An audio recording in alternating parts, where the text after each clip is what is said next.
147. Extinction Part 1. Until Nilir's attack, Milia had always thought that the 6 big academies were just ostentatious schools of magic. The Gorgon Empire's schools produced the same amount of research, if not more, and they were also protected by several arrays. Sure, they couldn't host so many students at once, nor they could grant it staff rings or ballots like the academies, but Milia had never found them reason enough to investigate them further. At least until she had seen with her own eyes the true meaning behind a power core. Without someone who knows what they are doing, a century, maybe 2, if you were unlucky, Li Gan replied.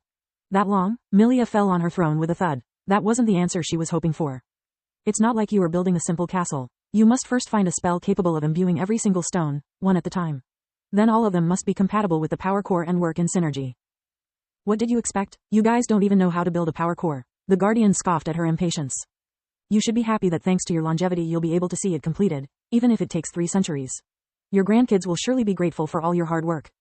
Can't you help us, even a little bit? Milia scratched one of the scales on Li Gan's humongous neck, causing his tail to waggle uncontrollably.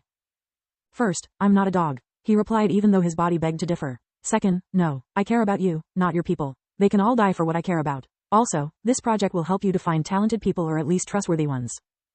In the long run, you'll be able to discern those who truly understand the relevance of long-term planning and those who are only sucking up to. Li Gan was interrupted by his own communication amulet buzzing into his consciousness. It can't be another summon from the council. 2 calls in 4 years would be an all-time record. Nor can be Salark or Tiras. They are close enough to establish a mind link whenever they... What the heck? Milia knew about the council as well as about the odd relationship the guardians of the Garland continent shared. She often wondered if they had an offspring together and if yes, what they would look like. What's the matter, Li Gan? Fenaugur is calling me. It never happened before, we hate each other guts. Seeing Milia's confused expression, he calmly explained to her their shared past while ignoring the ringing amulet. He is one of the guardians of the G-Era continent. His area of influence is right in from of mine. Only one ocean separates us, he snarled. Only one ocean? Milia chuckled. He is still too close for comfort. I don't know if it's because he started as a lizard too, or because his base elements are polar opposite to mine, water and earth. Bottom line, he is a leviathan, a wingless ocean dragon, and we'd rather fight to the death than be together in the same room for more than 1 minute. Li Gan finally tapped the white mana crystal on the amulet, letting a real-life hologram of Fenaugur's head appear in the throne room. The resemblance between the 2 dragons made Milia yelp in surprise. The only differences she was able to notice were that while Li Gan's scales were pitch black and his eyes yellow, Fenaugur's were respectively pristine white and blue. He even had horns on his head which resembled a crown, just like Li Gan. But Fenaugur's had a different shape and size, with 2 massive curved horns coming out from his temples, giving the Leviathan a demonic looking. Unlike the dragon, whose gaze was always calm if not loving to her, the Fenaugur's eyes were filled with fury and malice. Even if it was just a hologram, Milia could almost feel the salty breeze of the ocean blowing on her face, right before the incoming tide swallowed her. What do you want, Fenaugur? Li Gan's voice snapped her out of her reverie.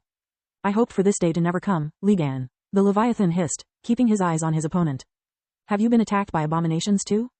I wish, Fenaugur sighed. I have bad news and worse news. The bad news is that the human race on the G-Era continent is almost extinct. What? Milia and Li Gan shouted as one. Don't worry, it didn't happen because of abominations, fallen races, or evolved monsters. Humans did it to themselves. One of the most powerful countries of G-Era, the Tauran Kingdom, developed a biological weapon. A plague, to be precise. Their plan was to unleash it on their enemies and kill whoever didn't submit to their rule.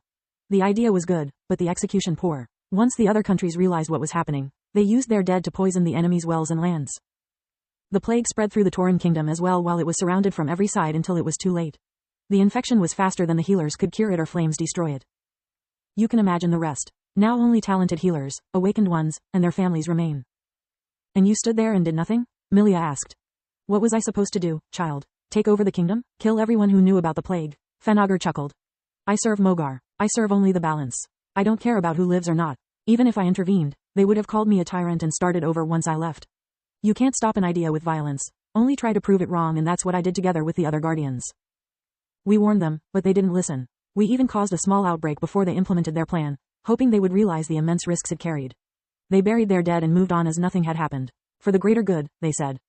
You have yet to answer me. Li Gan snorted. He didn't care for the Gorgon Empire, let alone for the people of another continent. Your pet interrupted me, Fenaugur roared in outrage. I was just politely answering. I called to inform you that the royal family of the Tauran Kingdom is currently sailing towards your turf.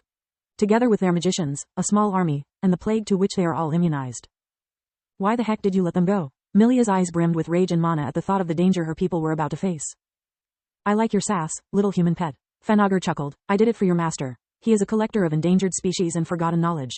I thought no one better than him could decide if there's something worth salvaging. First, Milia is not my pet. She is my apprentice. Li Gayan's voice was calm as Milia was enraged. Then excuse my rude words, Milia. I'll remember your name. Fenagar apologetically tilted his head, shocking Milia. She had never heard a guardian apologize before. Second, thanks for the information. I know you didn't have to inform me. How many are they? Where I can find them?